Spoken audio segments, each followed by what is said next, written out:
तो बच्चों let's read the question.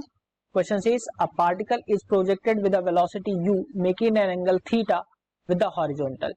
At any instant its velocity v is at right angle to its initial velocity u.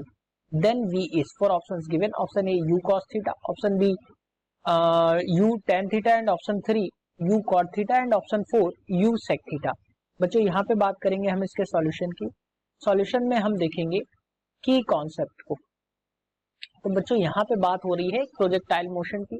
तो अगर हम projectile motion की बात करते हैं तो मैं कुछ इस तरीके से यहाँ पे ड्रॉ कर देता हूँ. किसी एक ऑब्जेक्ट को इनिशियल वेलोसिटी u से फेंका गया है और ये हॉरिजॉन्टल से थीटा एंगल बनाता है. तो जब इसको हम फेंकेंगे तो बच्चों ये कुछ एक पैराबोलिक पाथ फॉलो करके किसी एक पॉइंट पे गिरेगा और जो इसकी रेंज होगी बच्चों जिस पॉइंट पे ये गिरेगा O से लेकर A तक जाएगा तो ये बच्चों इसकी रेंज होगी. अब अगर हम इसके अकॉर्डिंग यहाँ पे देखते हैं तो क्या होगा बच्चों कि इसको u वेलोसिटी से फेंका गया. तो क्या होगा बच्चों यहाँ पे दो कंपोनेंट वर्क करेंगे. एक हम मान लेते हैं एक होगा बच्चों y के टर्म्स में. तो ये होगा आपका uy यानी कि u साइन थीटा के बराबर. और यहाँ से अगर हम बच्चों देखते हैं तो ये होगा u कॉस थीटा के बराबर कंपोनेंट लगेगा हॉरिजॉन्टल कंपोनेंट.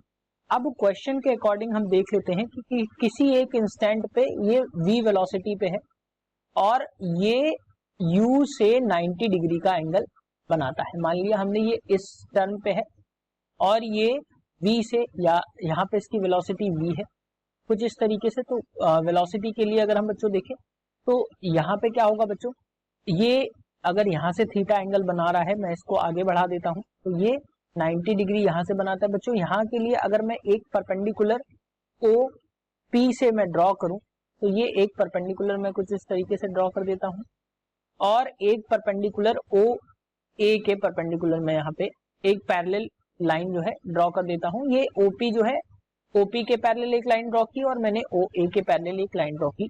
तो जब मैं बच्चों यहाँ से देखता हूँ तो ये एंगल जो हमें मिलेगा वो मिल जाएगा थीटा. इसको मैं आगे बढ़ा देता हूँ. ये बच्चों जो एंगल मिलेगा अब ये पैरेलल है आपस में तो क्या होगा बच्चों ये हमें एंगल थीटा मिल जाएगा. और आपको पता है कि यहाँ पे ये एंगल 90 डिग्री है. अगर मैं बच्चों इस तरीके से इसकी बात करता हूँ ये जो गिवन है ये 90 डिग्री है. तो ये बच्चों जो अंदर का एंगल हो जाएगा ये 90 माइनस थीटा के बराबर हो जाएगा क्योंकि यहाँ से यहाँ तक बच्चों 90 डिग्री होगा ये और ये 90 डिग्री होगा. इसलिए जो और यहाँ से यहाँ तक का है बच्चों जो एंगल वो आपका थीटा है. तो यहाँ पे जो नीचे का एंगल हो जाएगा मैं यहाँ पे अगर फ्री बॉडी डायग्राम इसका बनाऊं तो ये कुछ इस तरीके से बनेगा बच्चों. ये जो वैल्यूज हैं मैं इस तरीके से ये पैरेलल मैंने ड्रॉ कर रखी है. यहाँ से यहाँ तक बच्चों थीटा एंगल है. यहाँ से यहाँ तक बच्चों हो जाएगा 90 माइनस थीटा के बराबर क्योंकि ये वाला जो एंगल है बच्चों ये एक दूसरे के परपेंडिकुलर है. तो इस तरीके से हमें यहाँ पे देखने को मिलेगा. और अगर ये वेलोसिटी v है तो इसका ये कंपोनेंट v साइन थीटा के बराबर होगा. अब अगर हम क्वेश्चन के अकॉर्डिंग यहाँ पे बात करते हैं तो हमें एक चीज ध्यान में रखनी है कि प्रोजेक्टाइल मोशन की जब बात करते हैं तो जो हॉरिजॉन्टल कंपोनेंट होता है वेलोसिटी का हॉरिजॉन्टल कंपोनेंट होता है बच्चों horizontal component remains constant. Horizontal component जो होता है वो कांस्टेंट रहता है और यहाँ पे हॉरिजॉन्टल कंपोनेंट जो है वो u cos थीटा है और यही u cos theta v sin theta के बराबर हमें मिल रहा है. v sin थीटा के बराबर हमें मिल रहा है. सो अब बच्चों यहाँ से अगर हम देखें तो v जो होगा यहाँ पे पूछा गया है v क्या होगा तो v अगर हम यहाँ से निकालें तो v बच्चों हमें मिल जाएगा u cos theta upon sine theta.